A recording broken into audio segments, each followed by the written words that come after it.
My sister chose her selfish boyfriend over me, we had a huge fight and now she won't even talk to me.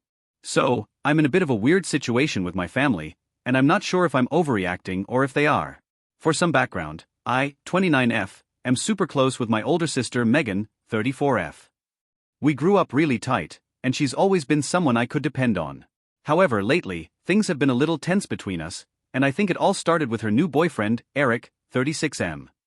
Megan started dating Eric about a year ago, and from the beginning, I wasn't his biggest fan. Don't get me wrong, he's not awful, but he's just one of those guys who loves to be the center of attention, always cracking jokes, even when the timing isn't right, and sometimes they just don't land, you know? But Megan's head over heels for him, and if she's happy, I'm happy, at least I try to be. Anyway, fast forward to last weekend. It was my birthday, and my husband Jake, 31M, had planned this nice dinner with close family and friends. Nothing too big, just a cozy gathering at this restaurant I've been wanting to try for ages. I was really looking forward to it because it's been a hectic few months at work, and I just wanted to unwind with the people I love. Everything started off great. We're at the restaurant, everyone's chatting, and I'm genuinely having a good time. Megan and Eric show up, and for the first hour or so, things are fine. Eric's making his usual round of jokes, some of them a little awkward, but whatever, I'm used to it. Then, after a few drinks, Eric decides to make a toast.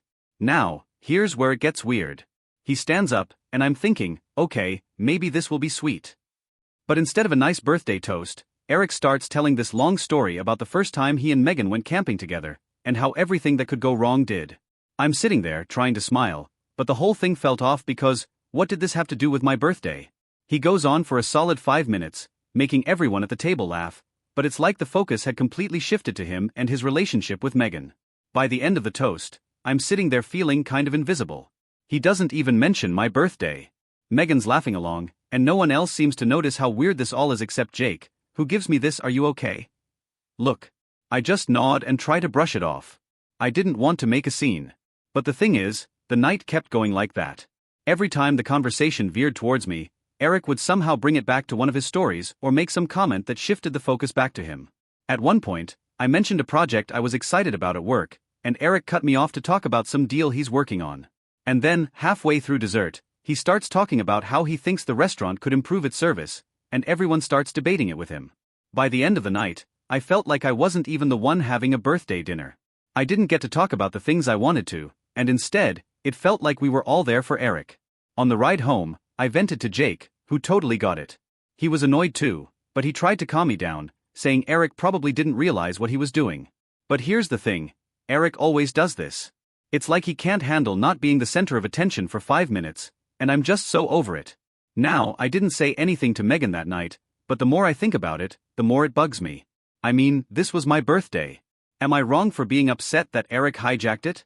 Should I talk to Megan about how I'm feeling, or would that just cause unnecessary drama?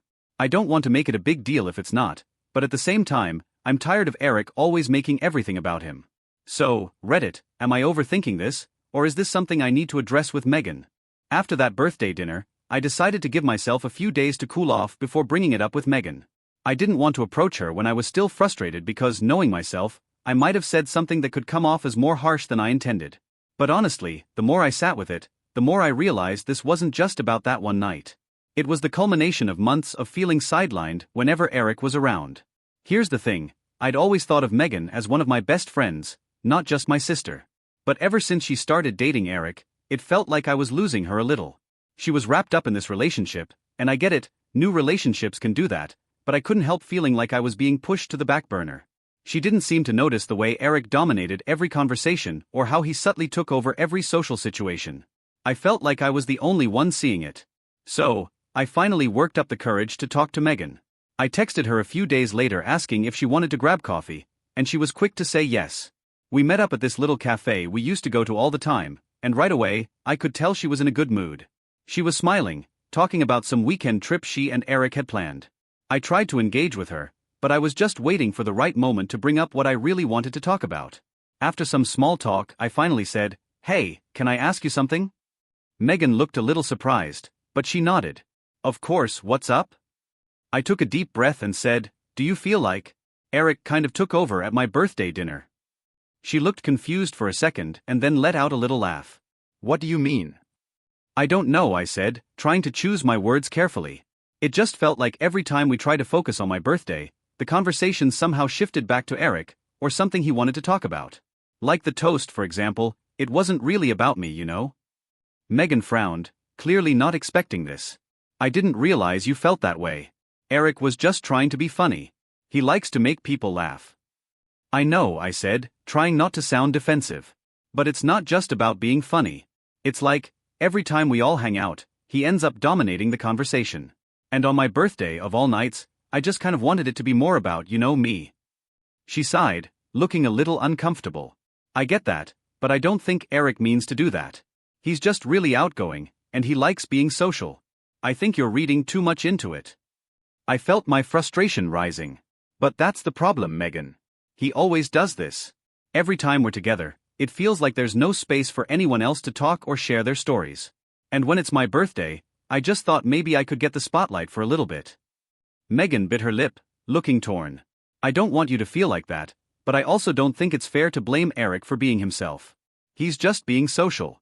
Isn't that what everyone wants at a party? Someone to keep things lively. I felt a wave of irritation. It's not just about keeping things lively. It's about him not reading the room. You didn't see how uncomfortable I felt when he was making everything about him. Even Jake noticed. That seemed to hit a nerve. Megan's eyes narrowed slightly. Wait, Jake noticed? Did he say something to you about Eric? I hesitated. He didn't say anything mean, if that's what you're worried about. But he could tell I was upset. He was trying to comfort me. She crossed her arms, clearly getting defensive. So what? Now you two are talking behind my back about Eric. My stomach dropped. This wasn't going the way I'd hoped. No, that's not what I'm saying. I just want you to understand where I'm coming from. It's not about me trying to cause drama between you and Eric. I'm just trying to tell you how I felt that night. Megan sighed, rubbing her forehead. I get that.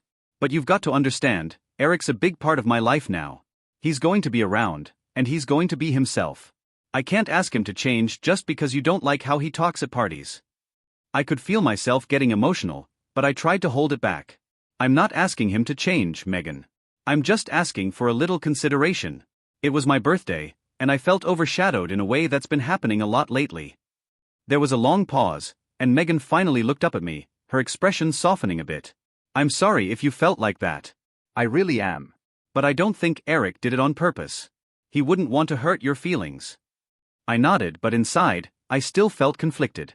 I wasn't sure if I was asking too much or if Megan just didn't want to see my side. Either way, the conversation left me feeling unsatisfied. We said our goodbyes, and though Megan gave me a hug, it didn't feel like anything had really been resolved. Now, I'm left wondering if I was too harsh, or if Megan just doesn't want to see that her boyfriend can be a bit much sometimes. Should I let it go and try to move on, or do I need to keep pushing this issue? I don't want to lose my relationship with my sister over this, but I also don't want to keep feeling sidelined every time Eric's around. After that conversation with Megan, I really thought things might get better. I figured she'd at least talk to Eric or try to be more aware of how he was acting when we were all together. But over the next few weeks, nothing changed. We had a couple of family get-togethers, and each time, Eric was just as loud, just as dominating. If anything, it felt like Megan was more protective of him now, like she was watching my every reaction to make sure I wasn't upset. I tried to push my feelings aside and just let it go. After all, it wasn't worth causing more drama, right? But it started getting under my skin. Every time Eric cracked another joke or steered the conversation back to himself, I could feel my patience wearing thinner. Jake noticed too. After one particularly bad dinner at my parents' house, he asked me if I was okay, and I just broke down. We were in the car on the way home, and I couldn't hold it in anymore. I just don't get why she can't see it, I said, wiping away a few angry tears. Am I the only one who notices how he sucks the air out of the room? Jake reached over and squeezed my hand. You're not wrong. He's definitely a lot to handle. But Megan's in love with him, and that's probably clouding her judgment. I know, I said, frustrated. But it's like she doesn't even care how I feel anymore. It's always about him. Jake sighed. You have to decide how much this is worth to you. I mean, you could try talking to her again, but if she didn't take it well the first time, she might not react any better now. I just don't want to lose her, I admitted, my voice quieter now. We used to be so close. And now it feels like I'm the one who has to adjust, like I'm the one who has to just suck it up and deal with it because he's her boyfriend. Jake didn't say anything for a while, just kept his eyes on the road. Eventually he said, I get it. But I also think Megan's probably feeling torn between you and Eric. She loves you, but she loves him too, and she might not know how to balance that yet. I knew he was right, but that didn't make it any easier.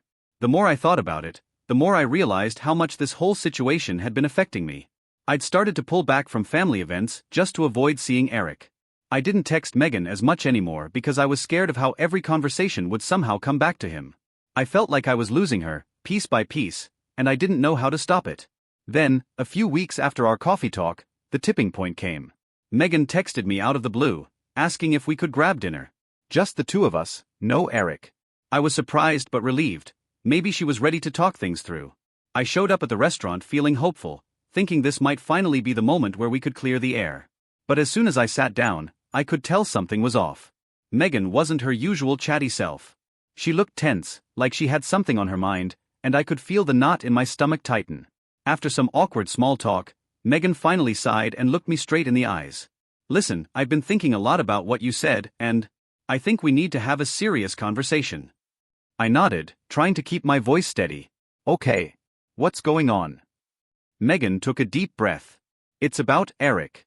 I feel like ever since I started dating him, you've been pulling away from me. Like, you don't like him, and it's making things really hard for me. My heart sank. This was not the conversation I'd been hoping for. I'm not pulling away from you, Megan, I said softly. I've just been trying to figure out how to deal with everything. I don't have a problem with you being with Eric. I don't know how to handle how he acts sometimes.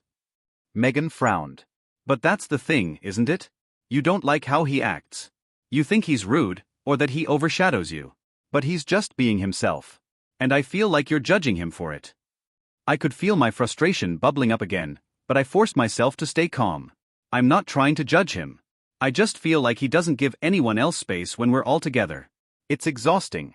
And I've been trying to tell you how it affects me, but you seem more worried about how Eric feels than how I do. Megan shook her head, looking hurt. That's not true. I care about how you feel. But you have to understand, I'm in a relationship with him now. I love him. And if you can't accept him, then I don't know what that means for us. Her words hit me like a punch to the gut. I'd known she was serious about Eric, but hearing her say it so bluntly made everything feel so much more real. She was drawing a line in the sand, and I wasn't sure where I stood anymore. I have been trying to accept him, Megan, I said, my voice cracking a little. But it's hard when I feel like I'm losing you in the process. Megan's eyes softened a bit, and for a moment, I thought she might understand. But then she said, You're not losing me. You just have to give Eric a chance. He's not trying to take over everything. He's he's Eric. That's who he is. I didn't know what to say. I felt stuck between wanting to keep my sister in my life and feeling like I had to sacrifice a part of myself to make that happen.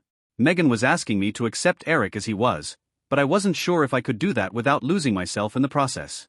The rest of dinner was tense. We didn't argue, but it felt like there was this unspoken divide between us that neither of us knew how to bridge. We left the restaurant with a hug, but it was one of those stiff, formal hugs that didn't really mean anything. Now I'm sitting here, feeling more confused than ever. I love my sister, and I want her to be happy, but I don't know how to move forward from this. I don't know if I'm being unreasonable by not just going along with everything, or if Megan's asking too much from me. Is it possible to save our relationship without feeling like I'm losing myself? Or do I just need to learn how to put up with Eric for the sake of keeping my sister in my life? A couple of weeks passed after that dinner, and things between Megan and I stayed distant. We weren't fighting, but we weren't talking as much either. It felt like we were both tiptoeing around this invisible barrier neither of us could figure out how to break. Every time I thought about texting her, I'd hesitate, worried that the conversation would circle back to Eric or that she'd be defensive again. Then, last weekend, my parents invited us all over for a family barbecue. They're pretty old school when it comes to family events, so skipping out wasn't an option. I was dreading it, knowing Eric would be there and unsure if I'd be able to handle another evening of him dominating the conversation. But at the same time, I didn't want to cause more tension with Megan by avoiding it. So, Jake and I packed up and headed over. The moment we walked into my parents' backyard, I spotted Megan and Eric. He was already in full entertainer mode, standing in a circle of our cousins, gesturing wildly as he told some story. Megan was next to him, laughing and looking totally smitten. I felt a knot form in my stomach, but I put on a smile and made my way over to say hi. Eric greeted me with his usual enthusiasm, slapping Jake on the back like they were best friends. Jake gave me a quick look that said, "Here we go again," but we both tried to act normal. I didn't want to let my frustration show. At first, things were fine. We made small talk with the family, and I tried to avoid getting sucked into Eric's orbit. But after about an hour, it was impossible to escape. As usual, every conversation started to revolve around him. He talked about a crazy business deal he was working on, his recent weekend trip with Megan, and then somehow we ended up listening to him rant about how he thought the local mayor was an idiot. The thing is, I wouldn't even mind him talking so much if he actually let other people get a word in.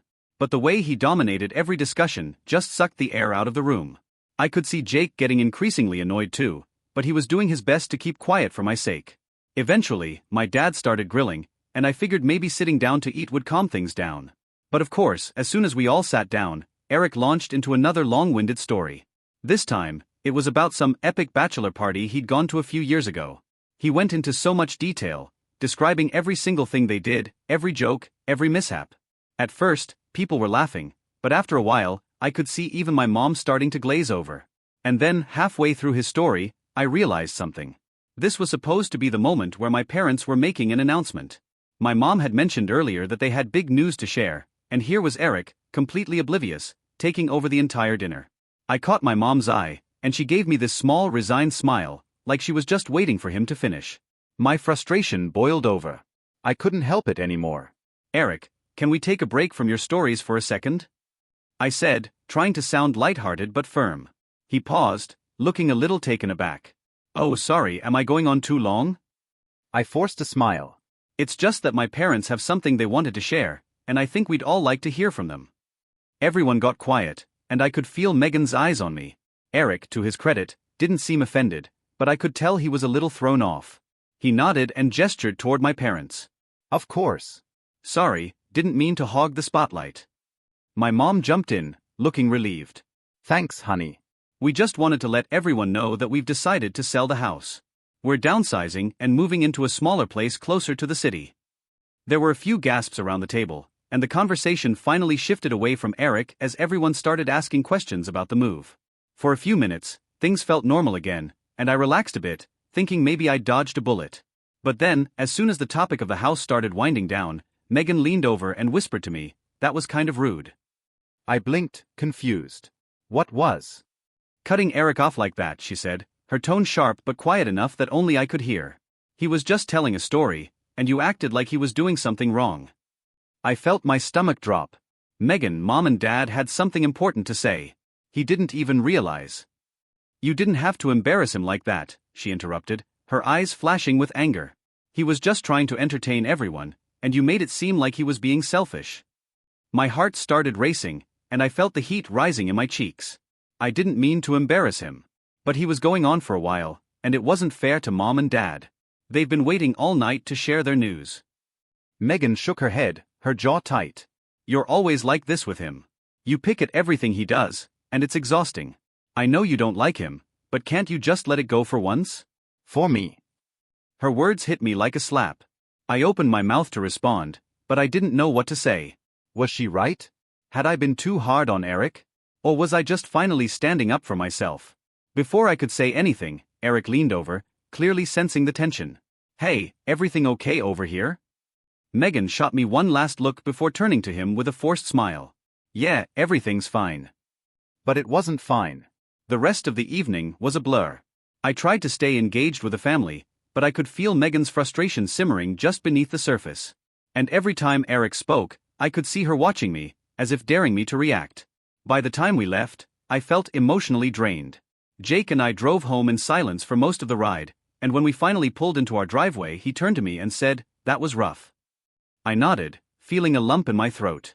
"I don't know what to do anymore, Jake. It feels like no matter what I say or do, Megan's always going to take his side." Jake sighed. "You've been patient, but maybe it's time to stop walking on eggshells. You can't keep pretending everything's okay if it's not. But you also have to figure out what you're willing to let go of for the sake of keeping peace." That hit me hard. I knew I had to make a choice. Either I keep swallowing my feelings to keep Megan happy, or I confront the situation head-on and risk pushing her further away. I still don't know what to do, but I'm starting to wonder if this is a battle I can actually win. Should I keep trying to get through to Megan, Or do I just need to accept that our relationship is changing, whether I like it or not? Is there even a way to fix this without losing my sister completely? After the barbecue, I felt like I was walking on a tightrope. I tried to act normal around Megan, texting her here and there like nothing had happened, but there was this unspoken tension between us that hadn't been there before. Every interaction felt strained, and I could sense that she was still upset.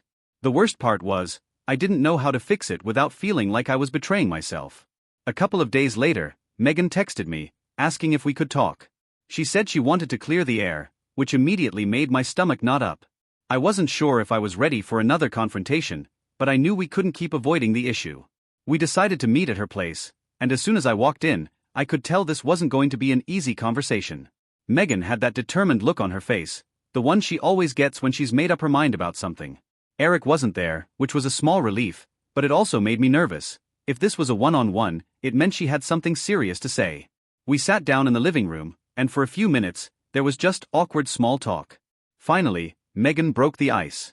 "Listen," she started, her voice tense but calm, "I've been thinking a lot about what's been going on between us, and I just feel like we need to be honest with each other." I nodded, trying to keep my voice steady.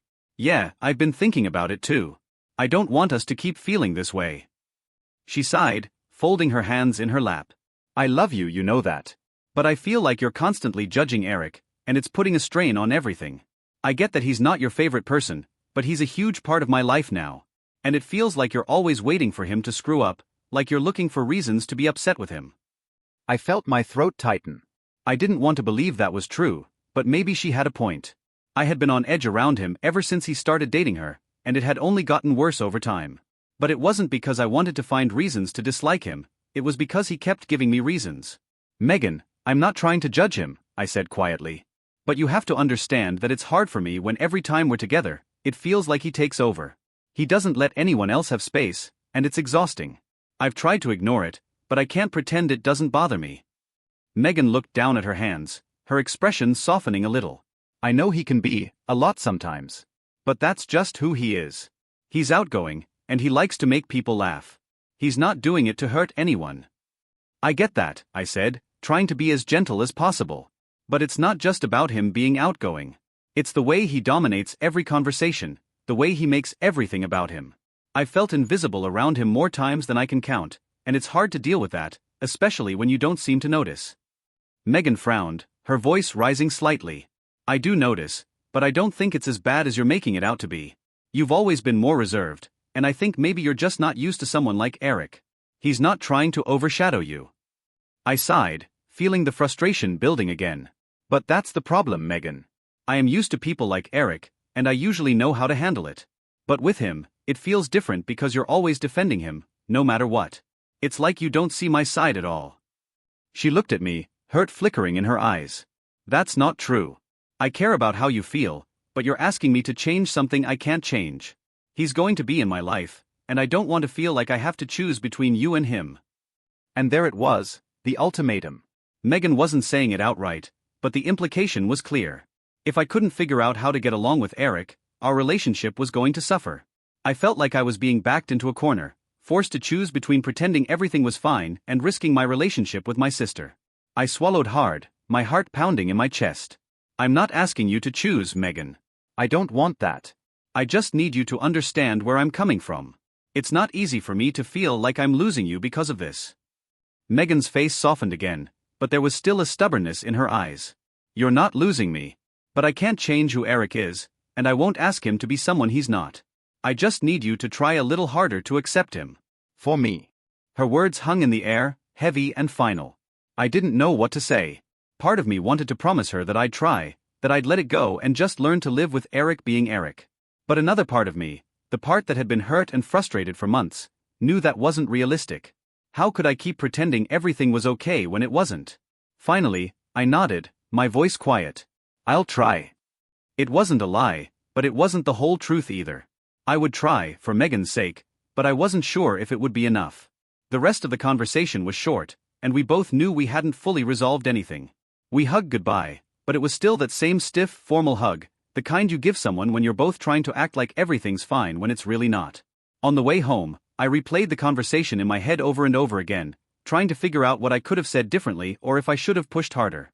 But the reality was, I didn't want to lose my sister. I didn't want her to feel like I was forcing her to choose between me and Eric.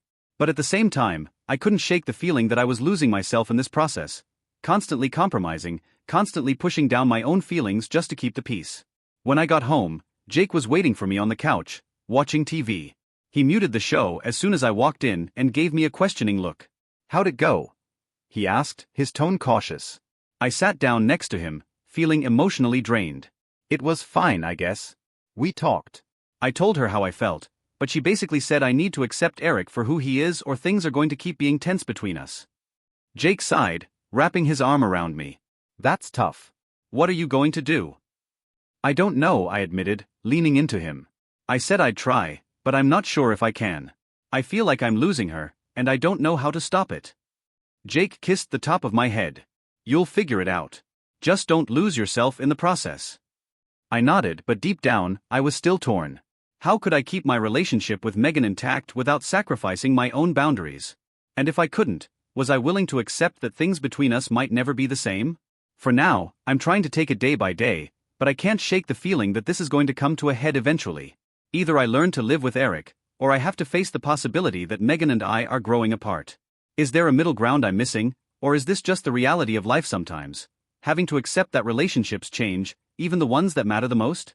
I honestly don't know what to do next. After a few weeks of trying to make things work, I started to realize something. I was constantly waiting for the other shoe to drop. Every time I saw Megan, I was on edge, bracing myself for another conversation about Eric or some awkward moment where I'd have to bite my tongue. And the worst part was, even when Eric wasn't around, I couldn't relax. It was like he was this invisible presence hovering over our relationship, always influencing how we interacted. But I kept my promise. I tried. I really did.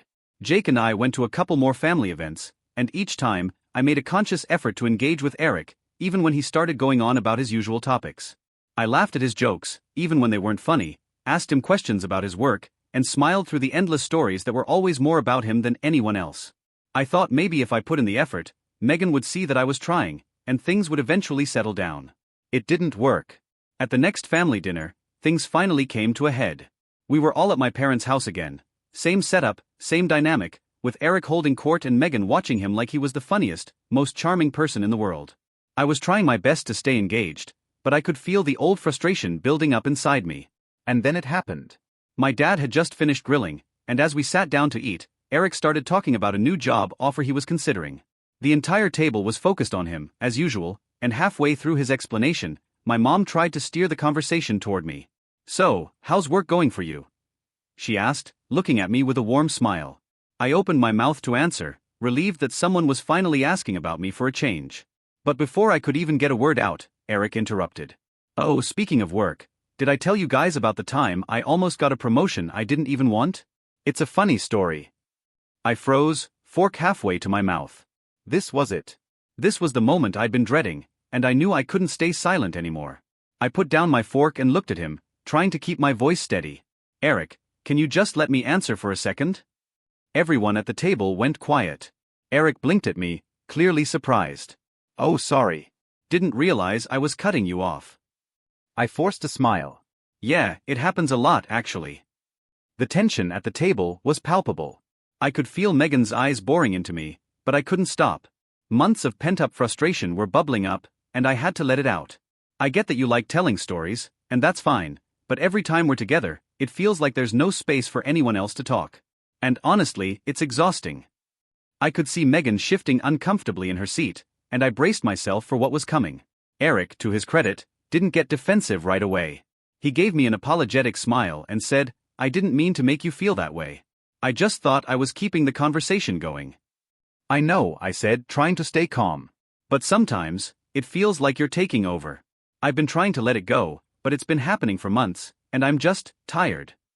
The silence that followed was heavy. I could tell everyone was waiting to see what Megan would say, and I wasn't surprised when she jumped in. Why didn't you just say something before now? She asked, her voice tight. I did, I said quietly. We talked about this weeks ago, remember? I told you how I felt, and you told me to try to accept it. And I've been trying, Megan. But it's hard when it keeps happening, and it feels like no one else notices. Megan shook her head, clearly frustrated. I just don't get why this is such a big deal. Eric's not trying to hog the spotlight. He's just a social person. Why can't you just let it go? Because I shouldn't have to let it go every single time. I said, my voice rising slightly. I shouldn't have to constantly push down how I feel just to keep the peace. It's my family too. I should be able to talk without feeling like I have to fight for space. Megan's face hardened. So what? You want me to ask Eric to stop being himself? Is that what you want? I could feel tears welling up, but I blinked them away, trying to stay composed. No, I don't want that. I just want you to understand that this isn't about him being himself. It's about making room for other people too. Eric was sitting there quietly, not saying a word, but I could tell he was uncomfortable. My dad cleared his throat, probably trying to diffuse the tension, but before he could say anything, Megan stood up. You know what? I'm done with this, she said, her voice sharp. I'm not going to sit here and listen to you attack my boyfriend just because you can't handle his personality. I stood up too, my heart pounding. I'm not attacking him. I'm telling you how I feel, but you're not listening. You never listen. Megan's eyes flashed with anger. Maybe because you're not being fair. You've never liked him, and you've been nitpicking at everything he does from the start. If you can't accept him, then maybe we need to take a break from all this. Her words hit me like a punch to the gut. I opened my mouth to respond, but no words came out. I felt the tears spill over, and I didn't even bother to wipe them away. Fine, I whispered, my voice barely audible. If that's what you want. Without another word, Megan grabbed her purse and stormed out of the house, leaving the rest of us in stunned silence.